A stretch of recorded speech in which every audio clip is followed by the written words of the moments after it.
La gran extinción del Pérmico dio punto final a la era paleozoica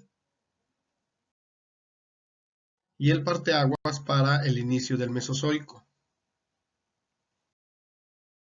que arranca en el período Triásico hace 252 millones de años.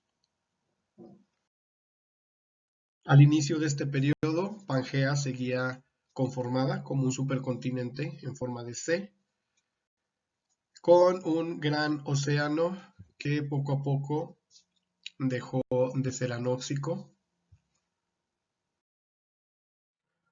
pero las zonas continentales al principio seguían muy desprovistas de grandes formas de vida.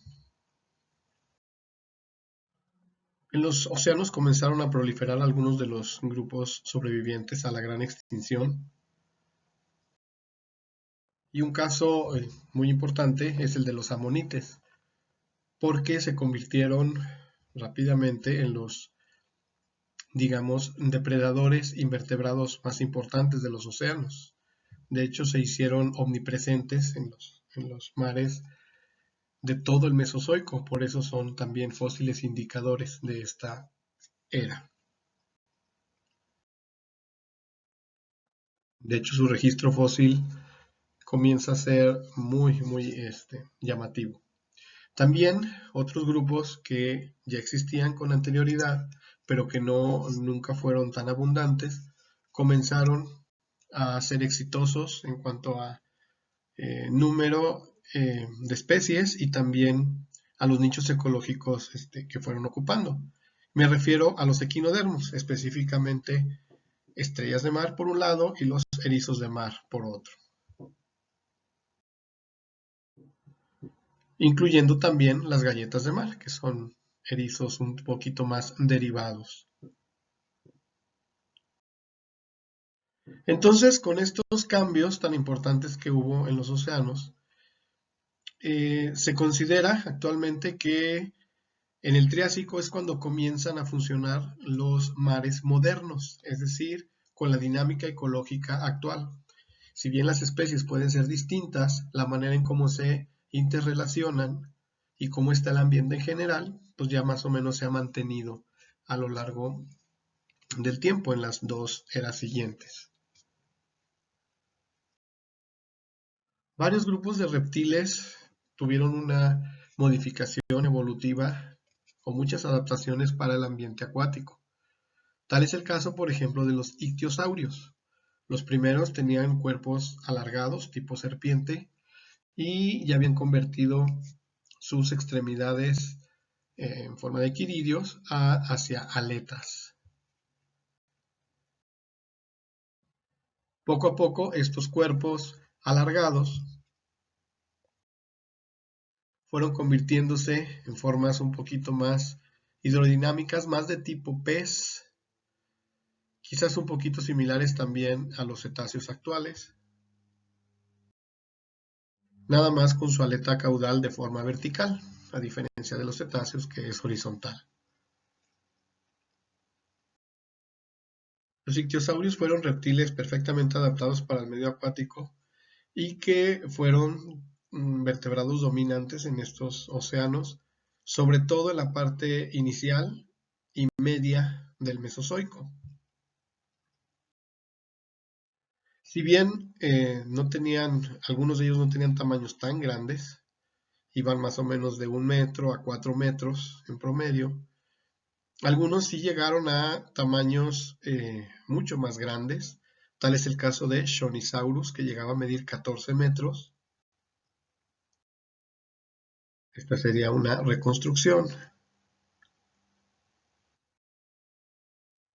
O Shastasaurus, que sobrepasaba los 20 metros de longitud.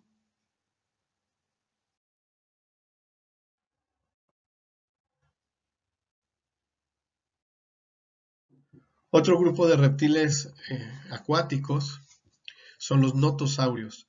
Estos tenían cuerpos similares a las nutrias actuales, es decir, eran alargados, muy flexibles, de extremidades cortas, pero que podían desplazarse tanto en el agua como en tierra.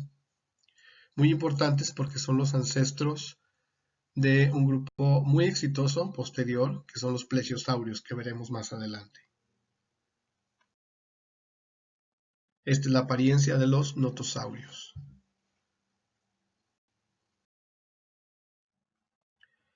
Aquí vemos a un Notosaurus persiguiendo a otro grupo de reptiles nuevo también del Triásico y que son acuáticos. Y me refiero a los placodontos. Estos eran reptiles especializados en alimentarse de moluscos. Tenían dientes en forma de placa en los bordes de las mandíbulas, pero también en el paladar, con lo cual ingerían bivalvos completos, los trituraban con sus dientes fuertes, los engullían, digerían la parte digerible, pero del estómago regresaban eh, todas las conchas que no iban a ser digeridas, digamos, y de esto se han encontrado fósiles. Como una forma representativa tenemos el género Enodus,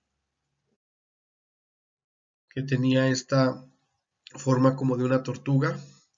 Hoy se sabe que efectivamente están más o menos cercanamente emparentados con tortugas, pero no son ancestros de ellas. Todo parece indicar que en los ambientes acuáticos fueron muy atractivos para muchos grupos de reptiles. Otro caso son el orden Prolacertiformes, representado por Tanystropheus, este extraño reptil con un cuello desmesuradamente largo que pues se sabe que era semiacuático y ese cuello tan largo y tan flexible permitía atrapar peces, al menos esa es la interpretación. O este otro reptil marino encontrado en China en años recientes, se llama Atopodentatus y tenía esta extraña disposición de sus mandíbulas. Al menos esa es una de las interpretaciones que se dan por la manera en cómo quedó conservado el fósil. Y no se sabe exactamente cuál era la función, al menos no específica, para con la que utilizaba estas mandíbulas hendidas, digamos, ¿no? Y con dientes en esa disposición tan extraña. Por otro lado, la vida continental también sufrió cambios importantes. Hubo un reemplazamiento de la cobertura vegetal sobre especies que son un poco más resistentes a los ambientes más eh, extremos, digamos. Es decir, las coníferas y los ginkgos comenzaron a extenderse por todo el planeta con una dominancia en el hemisferio norte de los ginkgos y en el hemisferio sur de las coníferas. Aquí tenemos algunas representaciones de los ginkgos. Si bien actualmente solamente existe una especie de ginkgo, en el Triásico, bueno, para el Triásico se conocen algunas decenas de especies diferentes. Este, por ejemplo, es un género del Triásico, Ginkgoites. Y este, bueno, pues es una imagen de cómo se ven los ginkgos actualmente, la especie única. Dentro de las coníferas tenemos a Dicloidium. O, por ejemplo, un género actual, la Araucaria, que existe desde el Triásico. Esta fotografía representa un bosque de Chile, en Sudamérica, pero como pudieron haberse visto también los bosques del Triásico. Son araucarias ya maduras. Estos bosques estaban habitados por los linajes descendientes de los sinápsidos que sobrevivieron a la gran extinción del Pérmico. Tal es el caso del Lystrosaurus, por ejemplo, que tenía una vida semiacuática, tipo hipopótamo. Y había muchos grupos de sinápsidos herbívoros diferentes. Aquí vemos algunos ejemplos. Y también linajes de sinápsidos carnívoros. Sinognathus es uno de los géneros mejor conocidos del Triásico. Se cree que ya estaba cubierto de pelo y probablemente ya tenía orejas desarrolladas, así como un mamífero. De hecho, los grupos de sinápsidos terápsidos, que son los más avanzados, fueron muy importantes en los ecosistemas de todo el planeta. E interactuaron y compitieron con los reptiles, los saurópsidos. El Triásico fue un periodo importante como, digamos, de recuperación de las formas de vida después de la extinción del Pérmico, y por lo tanto hay la aparición de muchos grupos ya que nos resultan familiares en la actualidad. Tal es el caso, por ejemplo, de los anuros. La primer rana, se puede decir, Triadobatrachus, vivió en el Triásico. Así como la primer tortuga, que es Odontochelis, encontrada en China, pero Proganochelys, encontrada en Estados Unidos, también se disputa, digamos, la antigüedad. Ambas son del Triásico medio. También los primeros tuataras se desarrollaron en el Triásico. De hecho, no han cambiado mucho ni en forma ni en tamaño desde el Triásico hasta la actualidad. Un grupo de reptiles que se hizo dominante desde principios del Triásico son los que se conocen comúnmente como tecodontos o dientes en teca. Este grupo también es conocido como reptiles dominantes y es al que pertenecen, por ejemplo, los cocodrilos, los reptiles voladores y los dinosaurios. Estos al principio se caracterizaban porque desarrollaron un poco más las extremidades posteriores que las anteriores, es decir, una cierta tendencia al bipedismo. Dentro de este grupo están un conjunto de órdenes conocidos como cocodrilomorfos, en donde estarían incluidos los cocodrilos, que aparecerían un poco después, pero todo este grupo también surgió en el Triásico y fue muy diversificado, es decir, los cocodrilos habitaban no solamente las zonas acuáticas como lo hacen actualmente, sino dentro de cocodrilomorfos había arborícolas, había bípedos, había corredores, etc. Dentro de los tecodontos más avanzados para el Triásico tenemos Apostossuchus, que digamos es más o menos como un predinosaurio, es decir, ya tenían esta tendencia al bipedismo y esta forma de cuerpo, más o menos que relacionamos a algunos tipos de dinosaurios, pero le faltaba ciertas modificaciones anatómicas, entre ellas en la parte del tobillo. De esta línea evolucionaron muchos linajes distintos y uno de ellos daría origen a los dinosaurios. Aquí tenemos a uno de los representantes más antiguos del linaje de los dinosaurios, Eoraptor, del tamaño de un pavo más o menos, encontrado en Argentina. Esta es otra reconstrucción. Se puede notar que los primeros dinosaurios eran bípedos, eran carnívoros, muy ágiles, pero de este plan corporal se desarrollarían posteriormente otras formas y tamaños de cuerpo. Este es el Ophisis, encontrado en Estados Unidos. Es un género muy bien conocido porque se ha encontrado muchos esqueletos juntos, que nos hace saber que, además de que eran gregarios, que tenían ciertas pautas de comportamiento. Entonces, este es el plan básico primitivo de los dinosaurios. Ellos comenzaron a dominar la Tierra en la segunda mitad del Triásico, compitiendo sobre todo con los sinápsidos.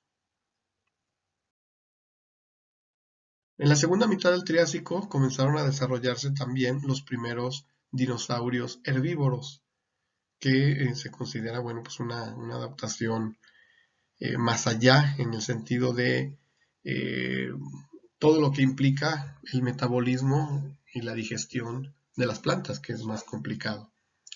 Este es Plateosaurus,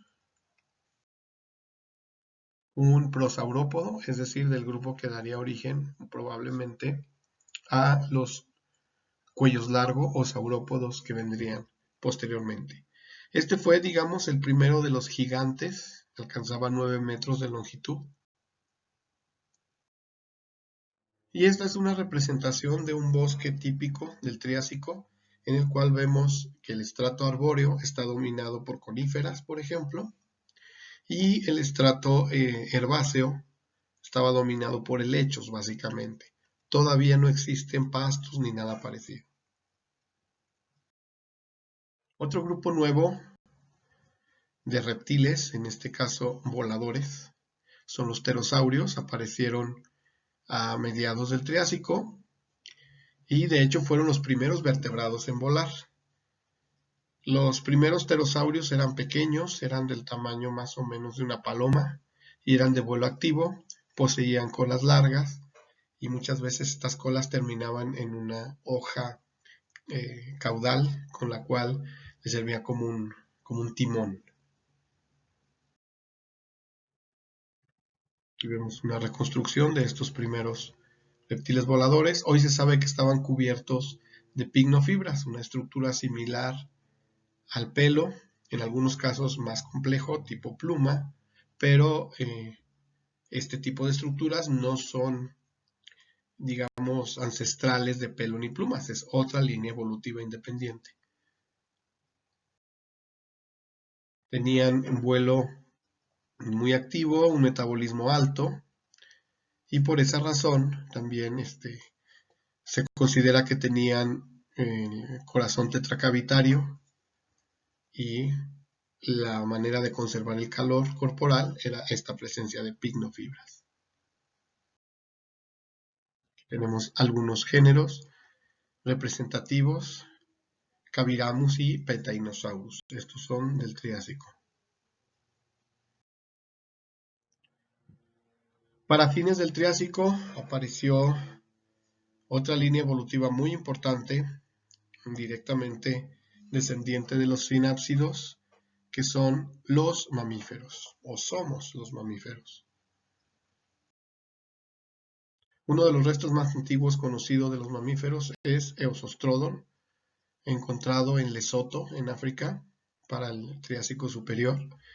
Y pues de ahí comenzaría nuestra evolución.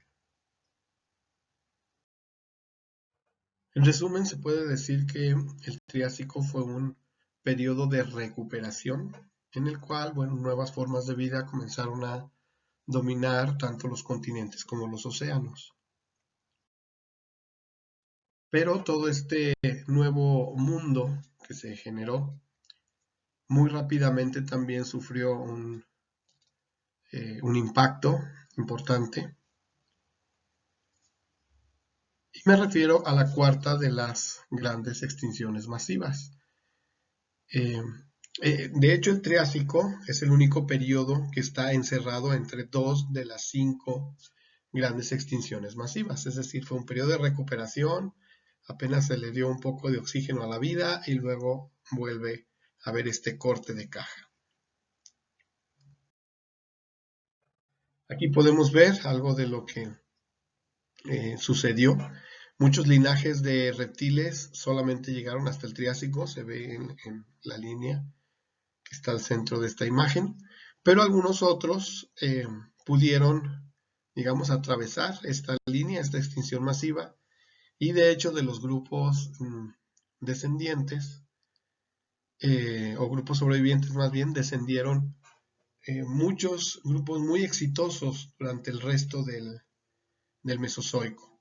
Y hablo del Jurásico y el Cretácico, que son considerados como el mundo perfecto. ya lo veremos posteriormente.